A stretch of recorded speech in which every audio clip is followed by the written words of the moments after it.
de Ingenieros de Venezuela y el Fondo de Previsión Social del Colegio de Ingenieros de Venezuela presentan. RCR presenta a María Alejandra Trujillo en Palabras más, palabras menos. Palabras más, palabras menos.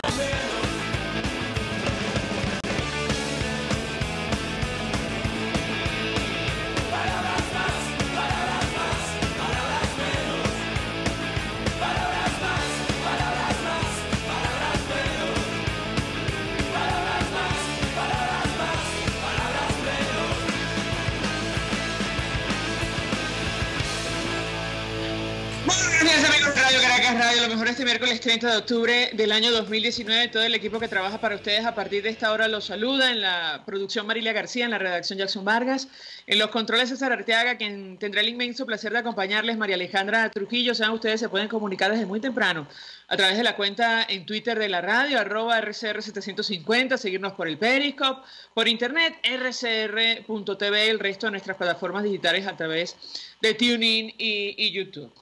Ayer, en el marco de la sesión celebrada en la Asamblea Nacional, se anunció la declaratoria en sesión permanente para designar a un nuevo Consejo Nacional Electoral ante la negativa del PSUV de participar en un proceso de renovación de autoridades. Conversando con Roberto Abdul, una de las inquietudes que le trasladamos es si en este momento los partidos que hacen vida en la Asamblea, que acompañan al presidente encargado, el presidente de la Asamblea Nacional, tienen los votos necesarios para una iniciativa de esta naturaleza. Inicialmente da la impresión que no. Recuerden ustedes que hay unos diputados que ahora son afines al gobierno y están sentados en una supuesta mesa de negociación. En todo caso, eso es lo que está planteado. También nos preguntábamos si realmente el equipo de Nicolás Maduro, tiene interés de ceder el poder a través de la celebración de comicios libres y transparentes en nuestro país. Evidentemente, la respuesta a esta inquietud es que no. Veremos cómo avanza esta iniciativa y hasta dónde puede llegar. Lo cierto es que la comunidad internacional sigue de cerca lo que ocurre en nuestro país. Ayer ocurría un incidente que nos recordaba mucho a Venezuela salvando las distancias. Se trata del Líbano. Allí, los ciudadanos durante 2 semanas protestaron por la crisis que afecta a ese país, por la corrupción, y el primer ministro, Saad Hariri, finalmente decidió renunciar y dejar el poder. Pero nos llamó la atención la declaración que ofreció al momento de presentar su dimisión. Decía él: nadie es más grande ni está por encima del país. Y pensamos en Venezuela porque ciertamente los políticos, al menos los que forman parte de este régimen o proyecto ideológico que lleva 20 años en Venezuela, en absoluto están en sintonía con una declaración de esa naturaleza. Da la impresión, esto lo digo a título personal, que piensan que ellos sí están por encima del país. Lo cierto es que ayer comentamos, la comunidad internacional debatió sobre Venezuela a propósito de la crisis humanitaria, el éxodo más grande que ha visto la región. Calculan los expertos que más de 6 millones, casi 7 millones de venezolanos estarían fuera de Venezuela, producto de la crisis a finales del año 2020, si no cambian las cosas. La Unión Europea anunció, la comunidad internacional reunida en una reunión sobre el tema, anunció la recaudación de $130 millones para hacer frente al éxodo. La respuesta de aquellos que han provocado la crisis, lo comentamos en horas de la tarde de ayer, fue denunciar a ACNUR, a la Unión, a la Organización Internacional de Migrantes, de robarse los recursos. Esto lo dijo Jorge Arreaza, aunque usted no lo crea, el canciller Nicolás Maduro. Y con esta declaración iniciamos conversación con nuestro primer invitado, Ronald Rodríguez. Es profesor, forma parte del equipo del Observatorio de Venezuela de la Universidad del Rosario. Como siempre, gracias por atendernos. Muy buenos días. Muy buenos días, gracias por la invitación. Ronald Rodríguez, no sé si me escucha. Buenos días. Sí, buenos días. Un gusto conversar con nuestro invitado. Yo le pedí una primera valoración acerca de esta reacción del equipo de Nicolás Maduro, concretamente de su canciller Jorge Arreaza en redes sociales, señalando a la Unión Europea, a ACNUR, a la Oficina del Alto Comisionado de Naciones Unidas para Refugiados, a la Organización Internacional de Migraciones, de robarse los recursos que ha recaudado la comunidad internacional para hacer frente a la crisis en nuestro país. ¿Qué puede decirnos? Bueno, realmente el gobierno de Nicolás Maduro se ha caracterizado por tratar de ocultar lo que está pasando en materia de derechos humanos en Venezuela y particularmente su síntoma más evidente, que es el éxodo de la población venezolana, no deja de ser un tema menor y ellos quieren ocultarlo. Ya la comunidad internacional sabe que la crisis venezolana es una de las crisis más importantes en materia migratoria del mundo en este momento y particularmente es la más importante que se está dando en la región, incluso en el hemisferio occidental.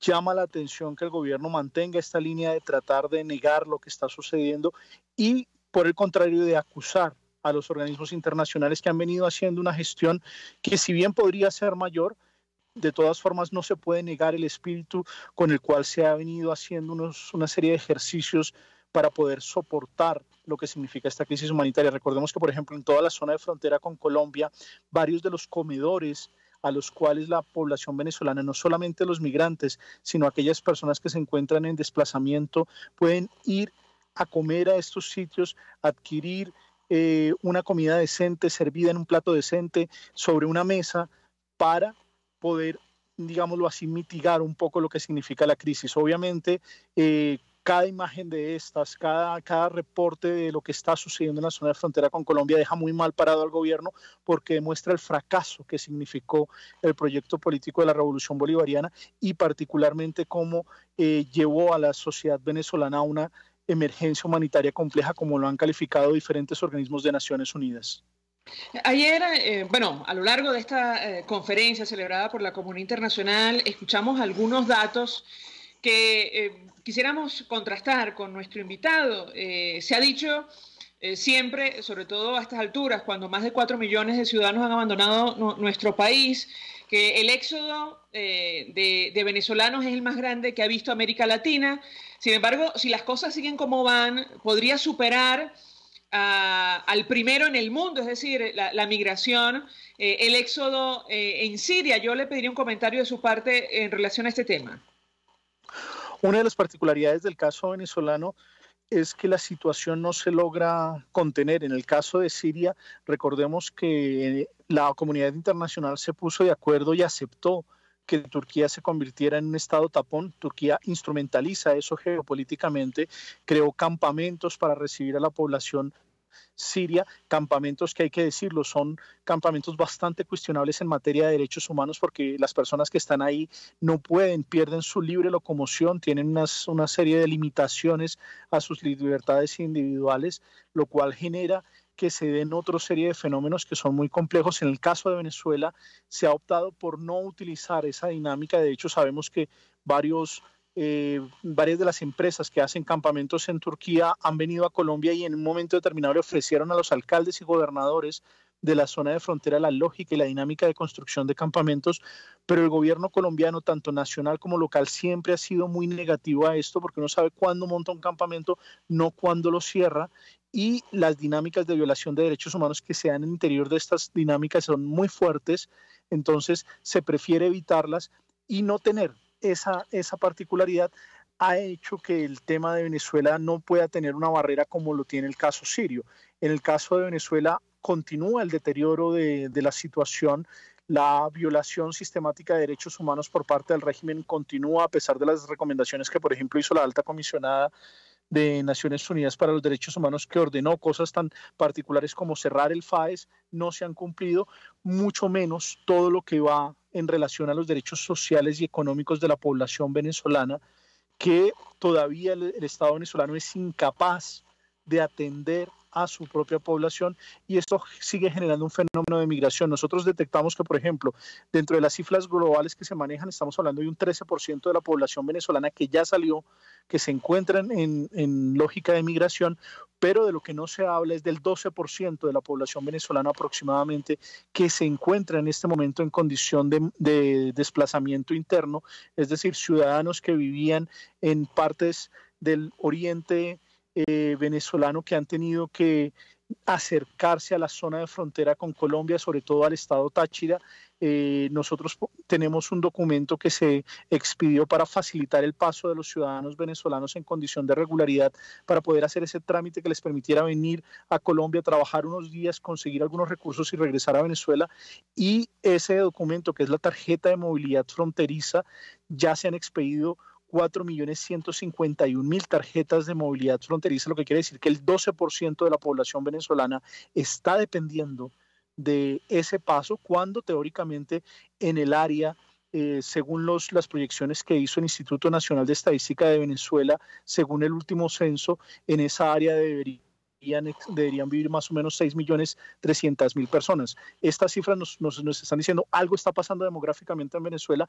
No solamente estamos hablando de un fenómeno de migración, sino también estamos hablando de un fenómeno de desplazamiento interno que puede llegar a ser equiparable al desplazamiento interno que ha tenido Colombia por cuestiones de conflicto. Entonces, Venezuela no solamente es equiparable a Siria en migración cuanto a la guerra, sino que también a Colombia en cuanto a desplazamiento interno.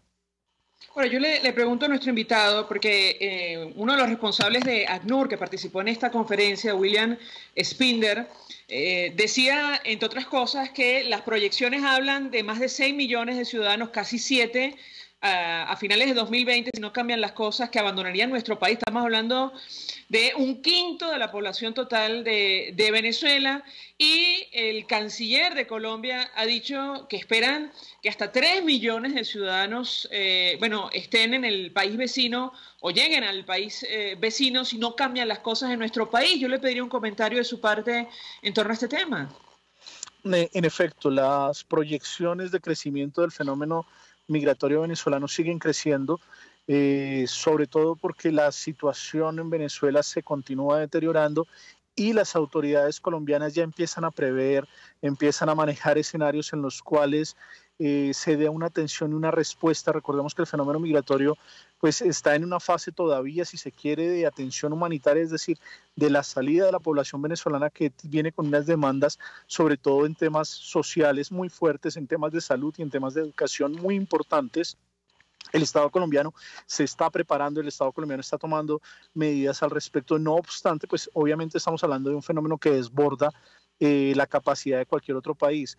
Colombia ha tenido algunas facilidades porque Colombia tiene una experiencia en el manejo de desplazamiento interno, tenía presencia de organismos intergubernamentales que no están, por ejemplo, en países como Ecuador, Perú o Chile, pero que en Colombia por el desplazamiento interno sí se encontraban, y una capacidad de la sociedad civil, y hay que decirlo, digamos, ha sido las organizaciones sociales, las organizaciones de la Iglesia Católica, de otros credos, los que han generado instrumentos y herramientas para la atención de la migración. Pero todo esto va a ser inútil si las cifras continúan creciendo de la forma en que están creciendo. El Estado colombiano puede tomar previsión, pero estamos hablando de unos crecimientos en materia de demandas sociales que son tan grandes y que generan tensión en la población colombiana, que ya empezamos a ver en esta campaña local que acaba de terminar. No fue un tema, digámoslo así, central, fue un tema que estuvo mucho tiempo, digámoslo así, silenciado. Pocas autoridades locales elegidas se refirieron al respecto, pero ya es digamos, va a estar muy presente en la elaboración de los planes de desarrollo local de estas autoridades. Va a ser fundamental que el Estado colombiano, no solamente a nivel nacional, sino que a nivel local y departamental, empiece a presentar respuesta. Los números, como lo ha señalado el canciller y como lo han señalado diferentes organizaciones, son bastante altos. Por ejemplo, en la proyección más austera, que fue la que entregó la Organización de Estados Americanos hace apenas hace 3 meses, que decía que el número podía llegar a los 2.700.000 ciudadanos venezolanos que llegarían al Estado colombiano. Eso significaría, por ejemplo, una variación en la población de una ciudad como Barranquilla del 14%. Es decir, que el 14% de la población de Barranquilla pasarían a ser ciudadanos venezolanos, con todo lo que ello puede implicar para esta ciudad y para los servicios sociales de esta ciudad. Si me permite, profesor, tenemos un extracto de la aclaración que ofrecía David Smolansky, coordinador de la OEA para la crisis de migrantes y refugiados venezolanos. Él se refería a este fenómeno en los siguientes términos. Lo escuchamos y yo quisiera su comentario. ¿Cuál es el balance para usted de esta reunión? Bueno, está culminando la reunión internacional de solidaridad por la crisis de migrantes y refugiados venezolanos. Y yo creo que en primer lugar lo importante es que la crisis de desplazados venezolanos tenga una dimensión global, debe dejar de ser una crisis regional o subregional. Cuando hablamos de 4,5 millones de migrantes y refugiados venezolanos, estamos hablando del flujo migratorio más grande que se haya visto en la historia de América Latina y el Caribe, y actualmente es el segundo del mundo, superado por Siria. Además de eso, pues varios países anunciaron nuevas donaciones para que a través de Naciones Unidas o a través de los gobiernos de países receptores se puedan implementar políticas que atiendan a los migrantes y refugiados venezolanos, específicamente en la salud, en la nutrición, en la educación y en la capacitación para que se integren a los mercados laborales. Creo que también lo importante de esta reunión fue todos los actores que aquí confluimos, pues no solamente estaban gobiernos, también estaban multilaterales, como el caso de la Organización de Estados Americanos, estaban importantes entes financieros como el Banco Interamericano de Desarrollo, el Banco Mundial, el sector privado, y ver cómo todos pues nos articulamos para darle atención a millones que hoy están saliendo de Venezuela en condiciones muy vulnerables. Yo ayer colocaba el ejemplo que un venezolano está caminando una distancia similar a cuando se camina, quiero decir, de Cúcuta a Lima es lo mismo que caminar, por ejemplo, de Madrid a Moscú, y eso yo se lo comentaba a varios representantes de gobiernos europeos.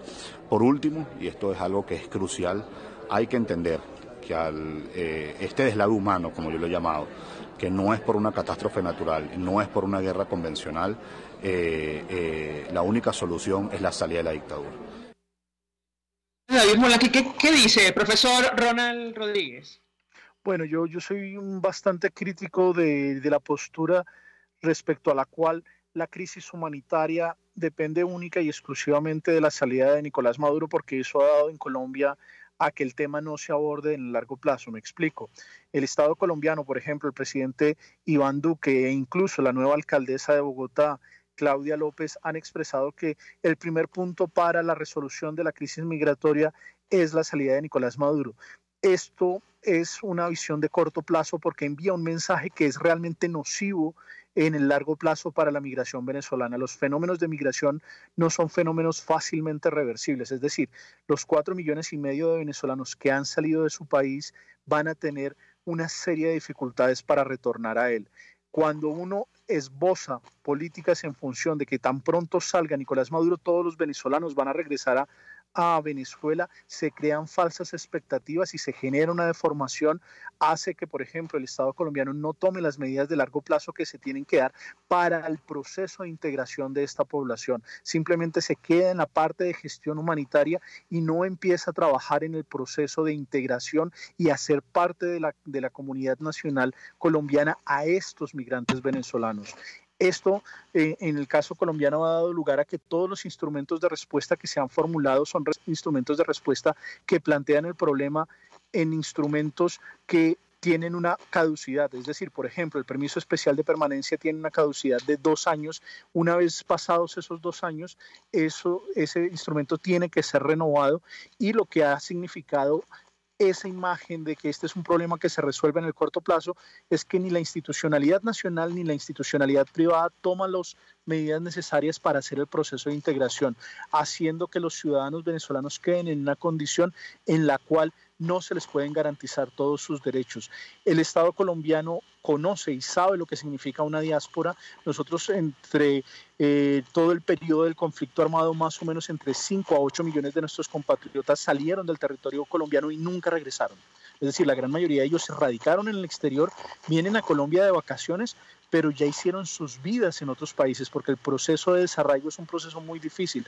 El venezolano que, por ejemplo, salió de Caracas no va a regresar a la misma Caracas. Cuando regresa a Caracas se encuentra otra ciudad completamente diferente, derruida y destruida, y prefiere quedarse en los sitios en los cuales ya ha ido ganándose un espacio. Por eso es que es muy peligroso manejar el discurso de que todo depende de la caída de Nicolás Maduro, porque eso hace que los gobiernos no tomemos las medidas que necesitamos para el largo plazo para la atención de la migración venezolana.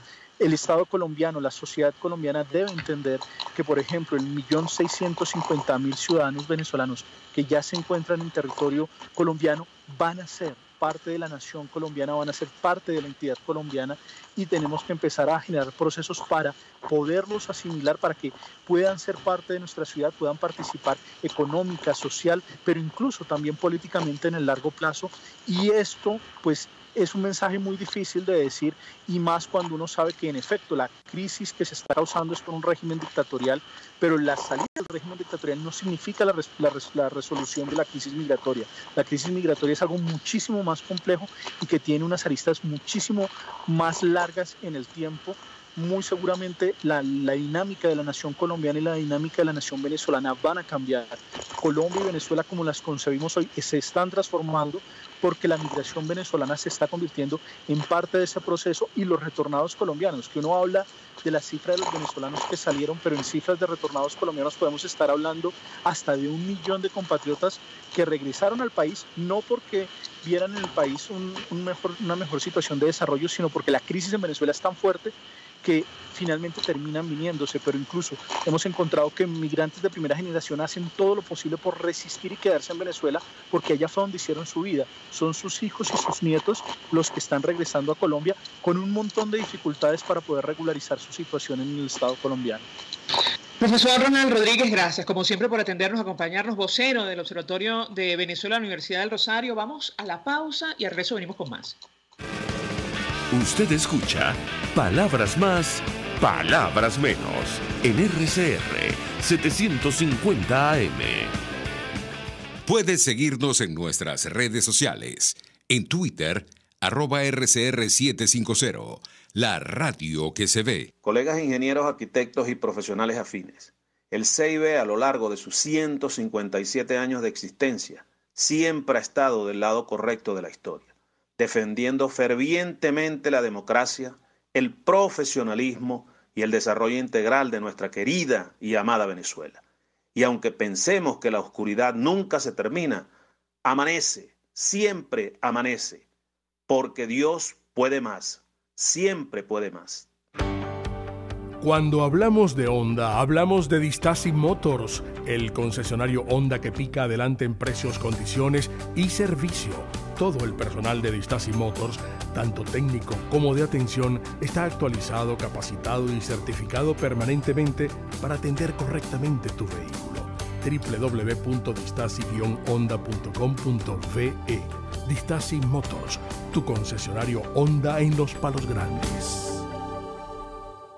Mensaje del ingeniero Kenick Navarro, presidente del FOMPRES CIB. Apreciado colega ingeniero, arquitecto y afín, el Fondo de Previsión Social del Colegio de Ingenieros de Venezuela, FOMPRES CIB, diseñó para la protección de tu salud el Sistema Integral de Previsión Social. El mismo tiene a tu disposición beneficios de la solvencia, asistencia primaria de salud, el plan de salud con coberturas de acceso VIP, todos estos planes pensando en la protección de tu familia. Para mayor información visita fomprescib.net.be. Colegio de Ingenieros de Venezuela, construyendo futuro. RCR 750 AM, porque lo bueno une. Todos las piensan, todos las escuchan y María Alejandra Trujillo te las dice. Palabras más, palabras menos.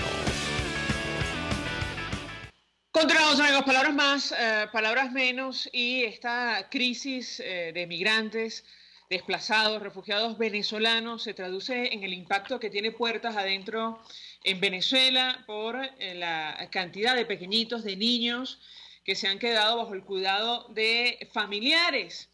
Para hablar acerca de esta situación saludamos a Carlos Trapani, coordinador general de SECODAV, investigador de la Universidad Católica Andrés Bello. Como siempre, gracias por atendernos. Buenos días. Buenos días. Antes de hablar con detalle sobre esta situación, el impacto para nuestros niños, lo que está ocurriendo puertas adentro, incluso lo que está ocurriendo con aquellos que salen solos, es decir, sin compañía de nuestro país, yo le pediría un comentario sobre la declaración que ha ofrecido el canciller de Nicolás Maduro, acusando, sin mostrar evidentemente ninguna prueba, a organismos como ACNUR, la Unión Europea, incluso la Organización Internacional de Migraciones, de robarse los recursos que se han recaudado para, ayudar a hacer frente a la crisis, al éxodo de venezolanos. ¿Qué puede decirnos? Bueno, son declaraciones ligeras, bueno, que no puedes hacer ese tipo de afirmaciones sin presentar ningún medio de prueba, ¿no? Sobre todo en Secodap, que hemos estado en puntos fronterizos, tanto en La Guajira como en Arauca, nos hemos dado cuenta, bueno, toda la asistencia humanitaria que se está dando a los migrantes venezolanos. En Arauca, asentamientos, espacios temporales de aprendizaje, la Casa del Migrante en La Guajira, los programas de CASH, los programas de WASH que se están desarrollando, eso está ayudando a paliar la crisis que está generando en la frontera. Sin ver las causas que hacen que el venezolano salga, deje sus casas, deje su familia, deje sus amores en Venezuela para irse a una aventura, para buscar un presente mucho mejor, unas mejores oportunidades de vida. Entonces es un comentario no solo irrespetuoso hacia Naciones Unidas, sino un comentario irrespetuoso hacia la gran cantidad de voluntarios que están dando un tipo de asistencia a los venezolanos. No, incluso yo le diría ya a título personal irresponsable, porque quienes crean la crisis señalan a organismos internacionales que hacen lo posible para hacerle frente. Sinceramente no tiene ningún sentido. Ahora, yo le preguntaría sobre lo que está ocurriendo con la infancia en nuestro país. Lo hemos hablado en otras oportunidades. Conversando ayer con Eduardo Trujillo, del Centro de Derechos Humanos de la Universidad Católica Andrés Bello, nos comentaba que ellos incluso han registrado el desplazamiento de niños, adolescentes sin compañía para salir de Venezuela, probablemente para reunirse con sus padres que están en el exterior. Quisiera conocer qué información manejan ustedes al respecto. Hay como que tres tipologías en flujos migratorios. Está el niño migrante acompañado, que viaja con sus padres, el niño migrante no acompañado, que viaja solo, y el niño dejado atrás. O sea, la niña dejada atrás. Es el niño que se queda en Venezuela y pierde el cuidado parental de papá, de mamá o de ambos, producto de la migración. En las tres situaciones, bueno, se genera un duelo migratorio, hay una situación muy compleja para la familia. Yo he insistido que no necesariamente el padre que migra es un padre que abandona.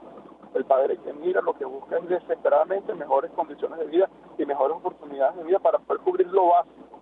En los puntos fronterizos donde hemos estado haciendo asistencia a niños, los elementos recurrentes es poder migrar para poder comer. Entonces el tema migración, comida, trabajo es una de las principales causas que hacen que la migración se esté materializando en Venezuela. Ahora, nos preocupaba especialmente esta situación de los pequeñitos que, tienen que salir de Venezuela a otros países. ¿Qué información manejan ustedes?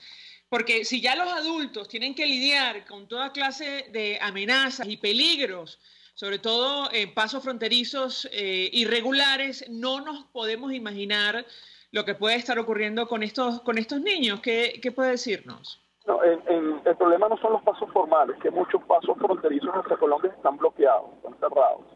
El problema son las trochas ilegales, ¿no? Los pasos clandestinos. En los pasos clandestinos, la característica, es el control por grupos armados irregulares, donde hay situaciones de extorsión, donde hay situaciones de violencia sexual, especialmente hacia las mujeres, hacia las niñas, el cobro de vacunas. Hay una gran cantidad de situaciones que hacen especialmente a los niños mucho más vulnerables. Que eso, en definitiva, son formas de esclavitud moderna. Que nosotros hemos insistido que la mendicidad, la explotación sexual, el abuso sexual que se da en el contexto de migración son formas de esclavitud. La última vez que conversamos, Carlos Trapani hablaba de una cifra, me corregirá si me equivoco, de casi 1 millón de niños en los próximos meses que se quedarían en nuestro país, cuyos padres tuvieron la necesidad de emigrar. ¿Qué puede decirnos? Para el año 2018, que estamos manejando el Secodap, son 489.000 niños dejados en Venezuela. Es una proyección que hacemos, que hace desde Secodap en función a datos que el Data-Análisis nos ha apoyado en el levantamiento de información. Y estamos estimando para el año 2019, en las próximas semanas, dar la cifra actualizada. Pero consideramos que esa cifra ha ido en aumento. Si bien es cierto, la migración puede desacelerarse, porque no todo el mundo en estos momentos puede tener la capacidad de migrar, y el que quería migrar ya lo hizo. También hay un saldo migratorio, que son las personas retornadas, pero incluso con esas variables, insistimos que hay un incremento en niñez dejadas atrás en Venezuela. ¿Cuál es la proyección que ustedes tienen para este año 2019 sobre este fenómeno? Puede incrementarse a más de 800.000 niños o un poco más.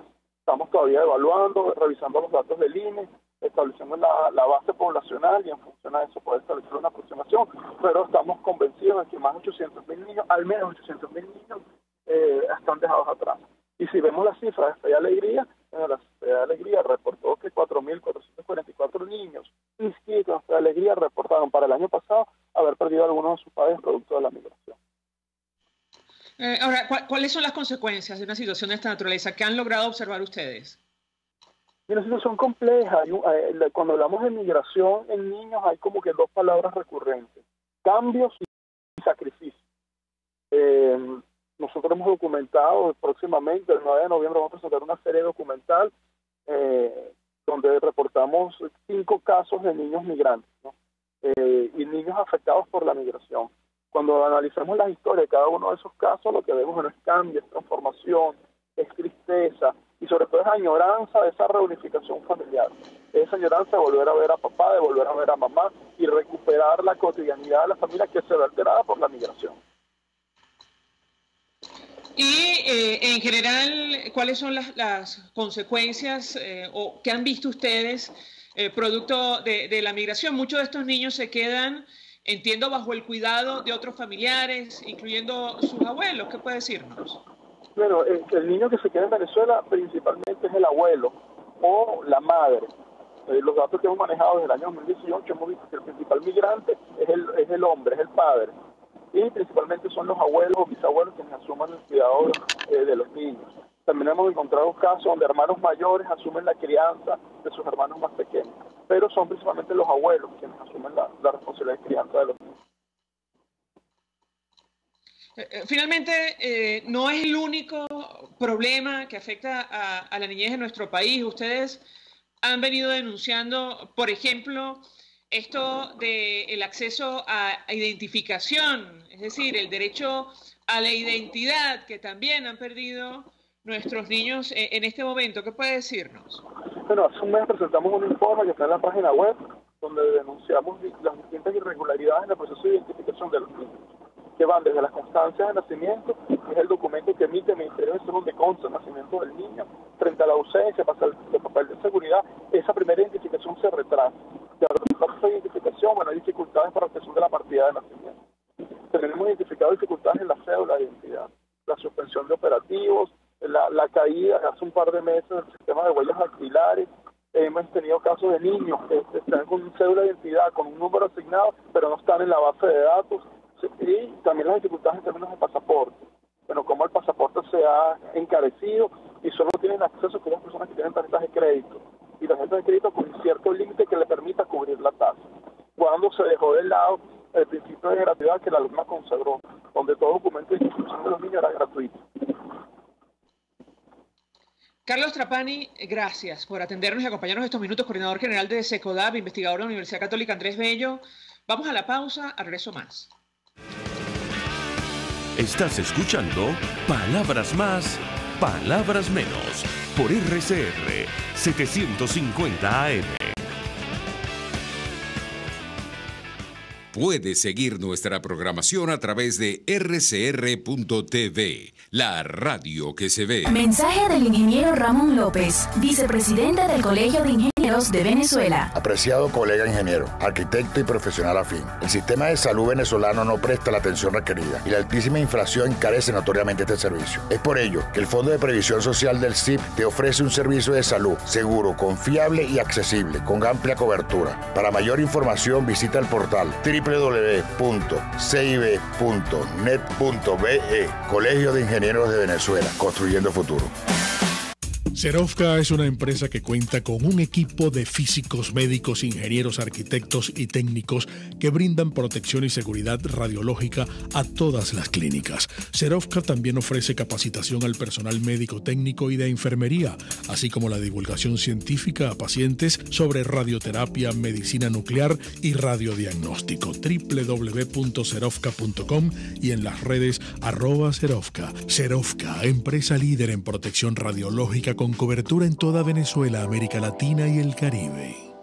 Mensaje del ingeniero José Peraza, tesorero del FONPRES CIB. Estimado colega ingeniero, arquitecto y profesional afín, el Colegio de Ingenieros de Venezuela y el Fondo de Previsión Social, preocupado por la salud de tu familia, ha diseñado un sistema de salud integral que coloca a tu disposición y que contiene asistencia primaria de salud, ambulancia, hospitalización, cirugía, oftalmología, dermatología, fisioterapia, psicología, odontología, farmacia y funerario. Para mayor información, visítanos a nuestros portales cib.net.be, fonprescib.net.be, Colegio de Ingenieros de Venezuela, construyendo futuro. RCR 750 AM. Porque lo bueno une.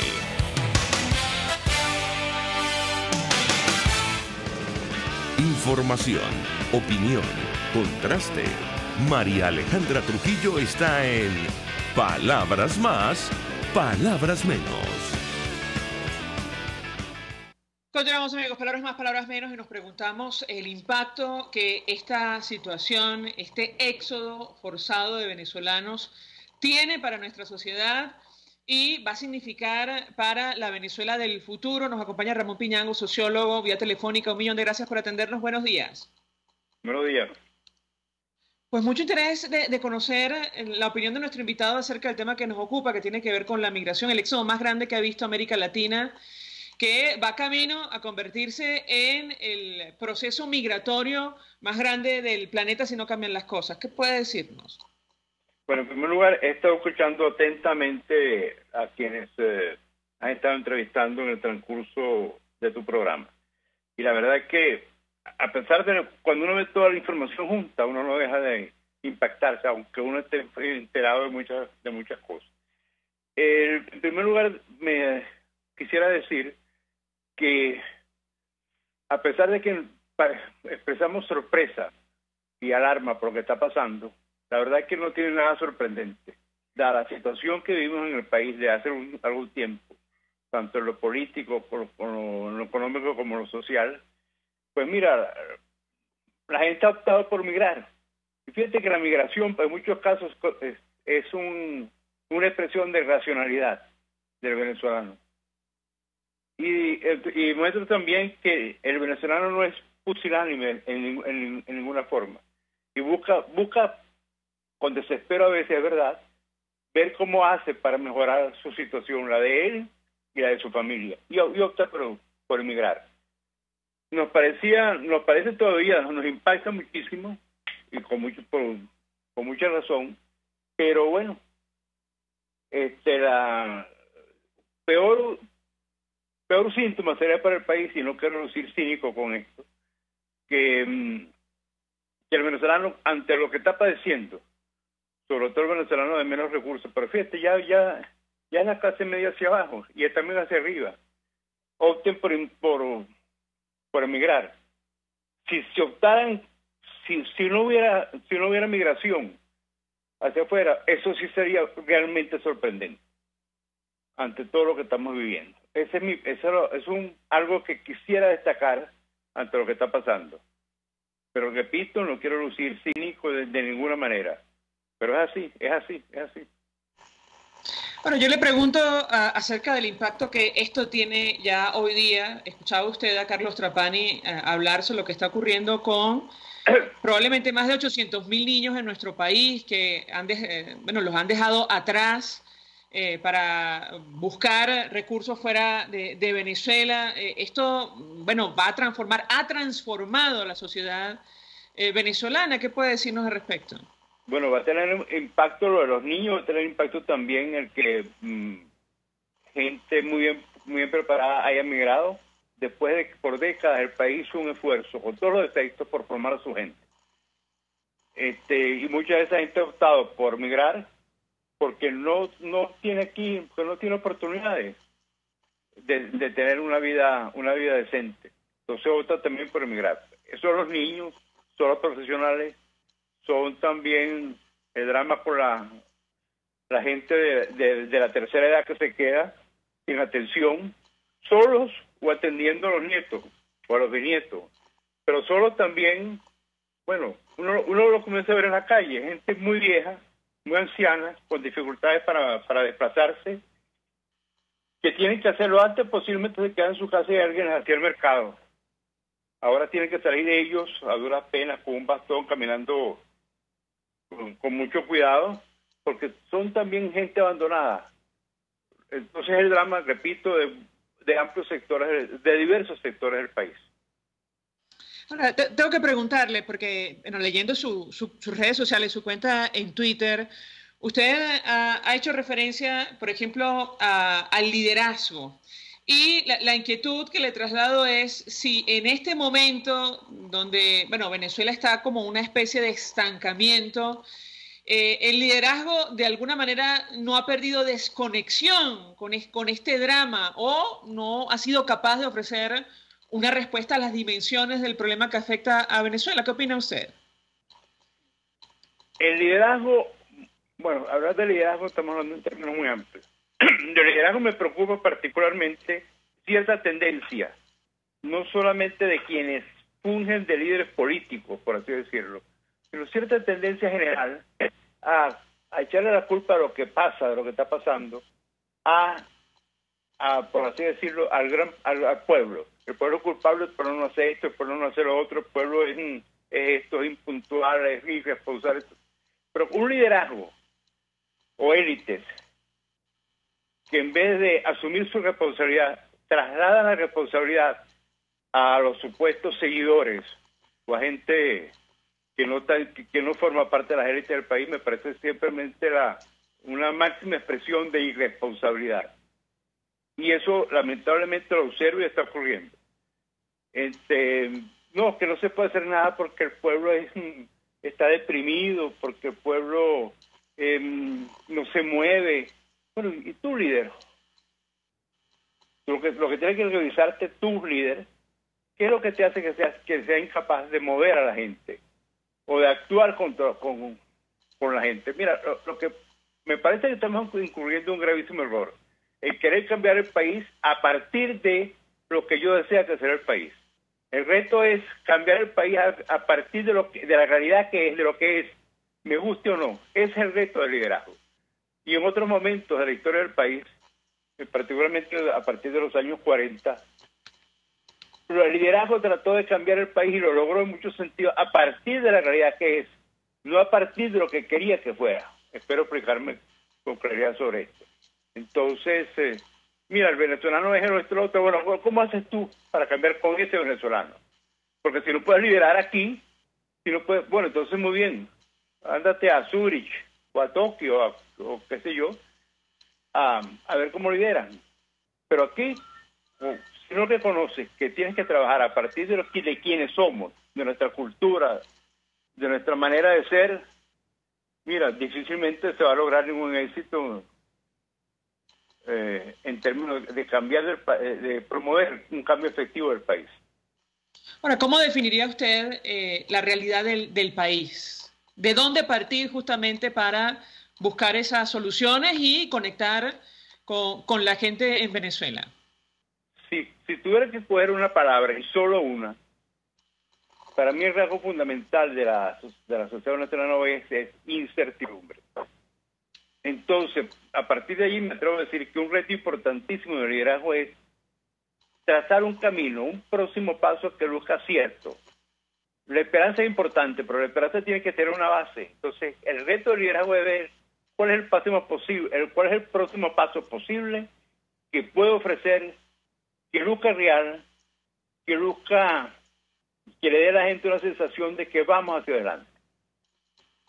Es mi impresión particular que en enero se logró algo de eso, pero lamentablemente por una serie de circunstancias muy complejas, lo que se logró avanzar en ese sentido se ha ido mermando, por así decirlo. Entonces estamos ante nuevos retos hoy en día. Y para ser muy concreto, estamos, por ejemplo, ya surgió ayer el reto de qué podemos hacer para que haya elecciones creíbles. Bueno, muy bien. Ese camino, si logramos avanzar en ese sentido, algún tipo de acuerdo básico que luzca viable, que luzca factible, que luzca posible en un plazo relativamente breve, de unos cuantos meses, por ejemplo, eso comenzaría a crear cierta esperanza. Pero ahora, yo le No, quería añadir que, si me lo permite un segundo nada más, que claro, estamos hablando de la diáspora, pero también estamos observando algunos, gente que ha decidido regresar, gente incluso muy preparada. De hecho, en el IES estamos preparando un número verdadero en los próximos 2 o 3 meses, sobre casos de gente que ha decidido regresar al país y que está viendo bien fuera, pero decidieron regresar. También en sectores menos privilegiados ha habido regreso ante el fracaso fuera, porque también en países como Colombia, Ecuador, Perú, las oportunidades con la gran migración venezolana hacia esos países, las oportunidades se han ido cerrando también en otras naciones. Entonces algunos regresan. No estoy diciendo que hay un regreso masivo, pero comienza a darse casos que indican también de otra manera el drama de la diáspora. Las oportunidades fuera también se van agotando. Finalmente, y ahora que menciona el tema de la diáspora, da la impresión de que a pesar de que existe algún tipo de coordinación e incluso iniciativas como esto de la designación de representantes diplomáticos en países que reconocen a Juan Guaidó, no sé si es suficiente tomando en cuenta la cantidad de personas que han dejado nuestro país. ¿Qué puede comentarnos acerca de este tema? Si no sería necesario justamente tratar de conectar o coordinar algún tipo de actividad con los ciudadanos que han dejado Venezuela, pero que dejan también a buena parte de su familia en territorio nacional. Lo escuchamos. Es importantísimo lo que está diciendo, sin embargo es complejísimo también. En el programa tuyo de hoy hemos visto cómo hay una cantidad de esfuerzos importantes y muy importantes para manejar bien el tema de la diáspora. Que hecho desde aquí y hecho desde afuera, y hecho desde Europa y hecho desde Estados Unidos. Y un esfuerzo particular de los países muy vecinos como Colombia.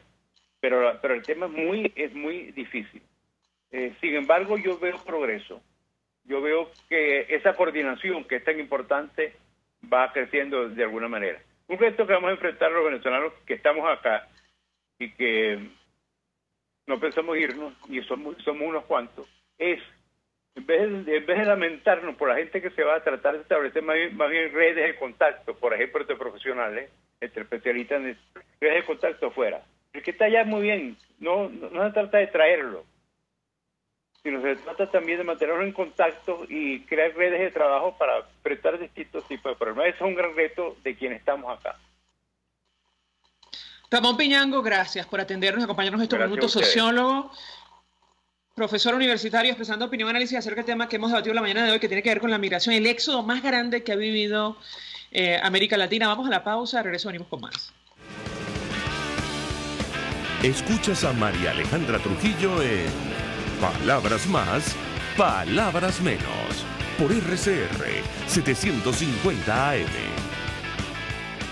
Sintonícenos a través de Periscope, @RCR750, la radio que se ve. Colegas ingenieros, arquitectos y profesionales afines, el CIB a lo largo de sus 157 años de existencia siempre ha estado del lado correcto de la historia, defendiendo fervientemente la democracia, el profesionalismo y el desarrollo integral de nuestra querida y amada Venezuela.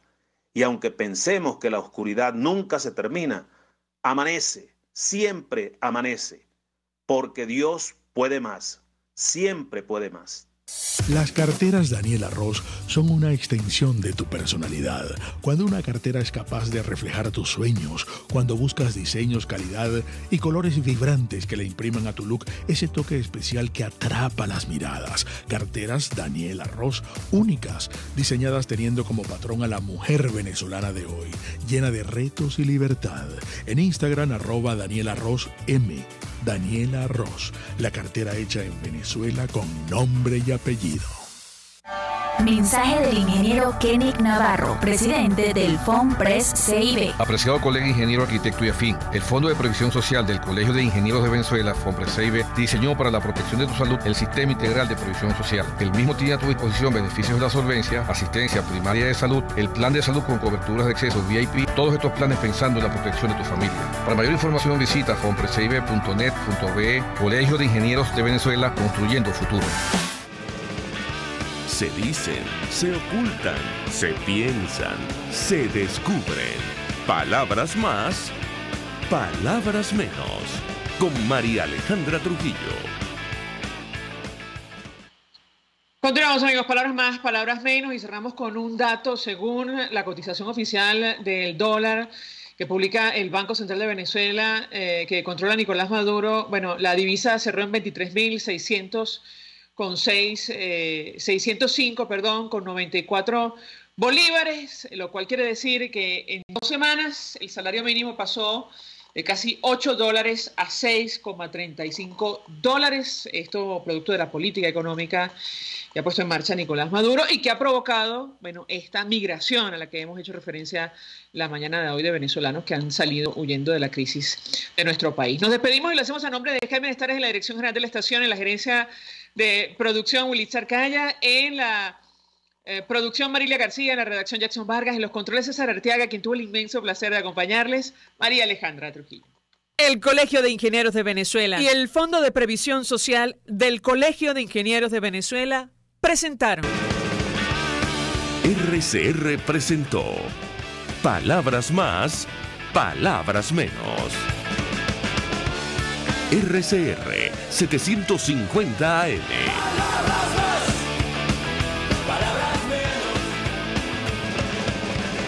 RCR